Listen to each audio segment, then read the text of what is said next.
Baby, there was shots fired down in Tyler Perry land. Who got shot? Let's talk about it. And I'm like, come on through, Cookie. I want to put my soapbox. That's basically it. Let's talk about drag in all its forms.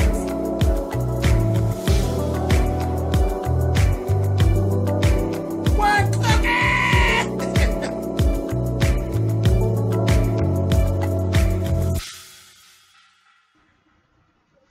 Hey guys, thanks so much for clicking on the video. Like I said, there were shots fired down in Tyler Perry land. This is actually my review for season 3, episode 11 of If Loving You Is Wrong. Shots were fired by Eddie. Remember when we left off, he grabbed Lucian's gun and he got to shooting and carrying on over at Randall's house. And who got shot? No damn body. The couch. That's who got shot. So you know what, Tyler?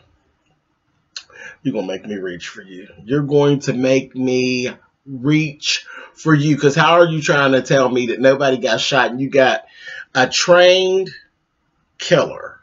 Because that's what he is. Not just a cop. Eddie's not just a cop. Eddie has actually been, what was he? They say he went to Desert Storm and all of this other stuff. He's a trained killer.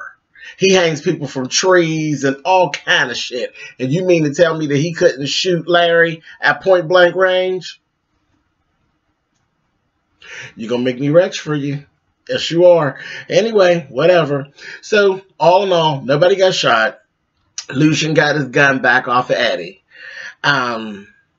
Eddie threatened to put a hole in Larry's forehead.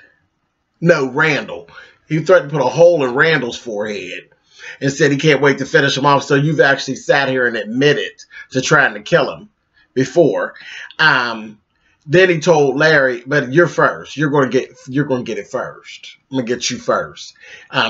Told him some mess about his wife. Tell your wife to get ready because I'm going to get you and all this bull crap. Child, they were laughing at him and saying, child, he said, I like you. He said, you like a little stallion, a little Italian stallion. I like you. He said, but we seen your little stallion.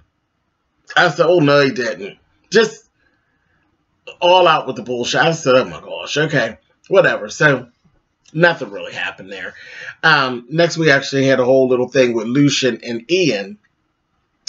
And Lucian actually asked Ian about the S&M situation. You know, does Larry really get down with that? Ian's looking at Lucian like, why do you ask? He's like, no, I'm not. Trust me, I'm not with it. And he's like, oh, Larry, you know, there's been rumors that him and his wife have some pretty wild parties and stuff. But he's like, yeah, he's gotten into it with a pretty bad cop. And it could really not turn out well for Larry. And he's like, oh, no, you don't know Larry. Larry is ruthless. And we found that out later on, that Larry really is kind of ruthless. He went on to tell Lucian about how he's not going to be able to represent Kelly. So Lucian's like, well, can you give me somebody? Can you refer somebody? He's like, well, that's all like competition. You know, this, that, the other. I'm like, oh, Ian, you're starting to irritate me. You're starting to irritate me really, really bad. Like, really bad. But whatever. We actually did find out later on, Larry and Ian had this conversation. There's enough evidence there to actually convict old boy, Travis.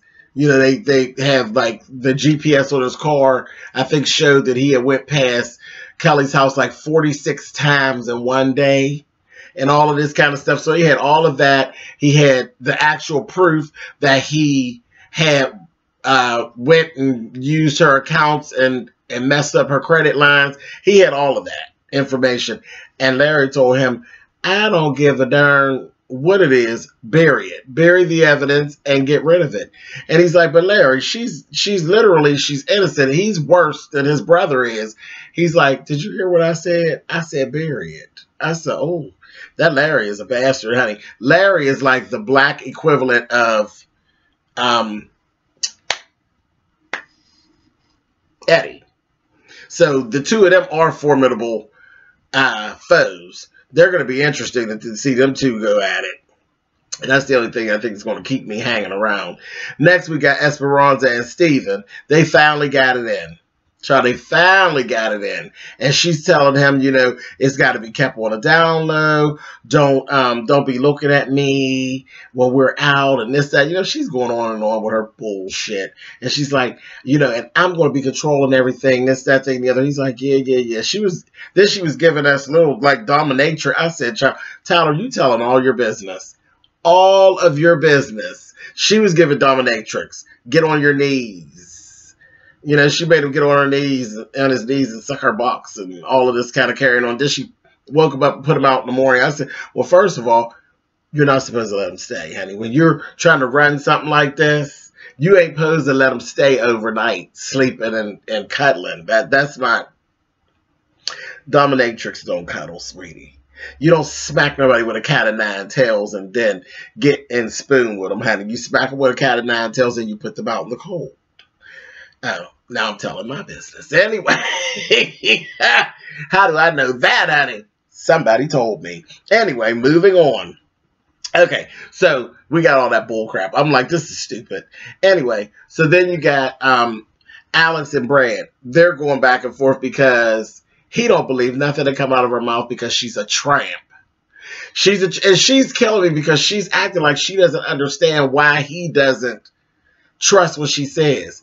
Because you're a tramp, darling. You're a tramp.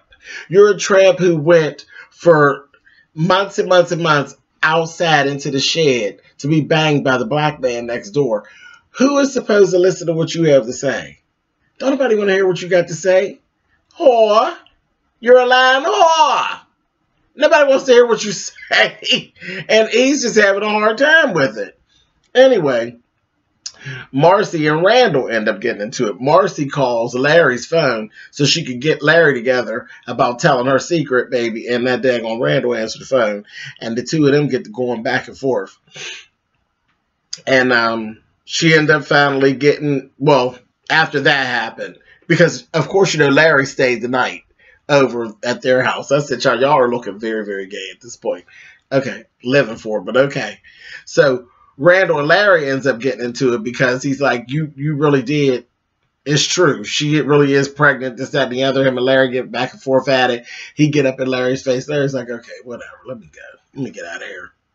And he ends up leaving because he threw water on him. That's how he woke him up. He threw a bucket of water on him. I sat on that same couch with the bullet holes. That poor couch has really had a time. So then Marcy calls Larry and tells him, you know what, you're fired. You're fired. You sat up and told that Tim. Well, it was an accident. It was she said, you are fired. Fired his ass. Right after that, Randall ends up taking his stinking behind outside, gets into it with Brad. Brad's sitting outside waiting on Marcy to show up with his car. So the two of them start going back and forth. He's going to ask him, so you got that whore pregnant, huh? And he just played into it. It's like, yeah, I did. And they're going back and forth, back and forth, back and forth. And then he lied on Alex and said that Alex was really over. He said, I just thought you should know, you know, she did come over next door. You know, she likes going in the shed. She still like it. She came, and they just go back and forth, back and forth, back and forth. I said, okay, this is a mess. Randall basically admitted to putting sugar in Marcy's tank of her car. I said, you all are just giving up all the stuff. And I was like, okay. And it just kept going. And then he told Randall, get off my property. Just go ahead away from here because I didn't have enough of you. And Randall told him, I'll get off. He said, I'm on the sidewalk, which don't belong to you. It belongs to the city. But, you know, I'm going to go ahead and go. He said, but I'm done. I'm not done with this.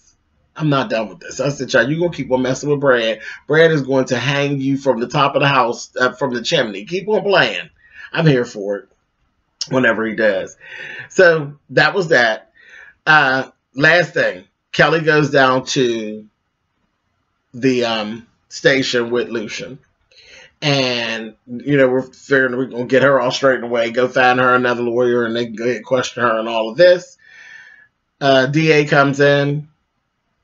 Nobody's questioning Kelly about anything because Tyler made me so proud. I was so proud of Tyler. Travis is dead. He died. They could not save him. She got him, honey. His ass is gone. I said, Tyler, I am so proud of you. I'm so proud of you. I'll keep watching. So Travis is dead and Kelly is being arrested for the murder of Travis. I said, okay, now we're on to some stuff. Let's go.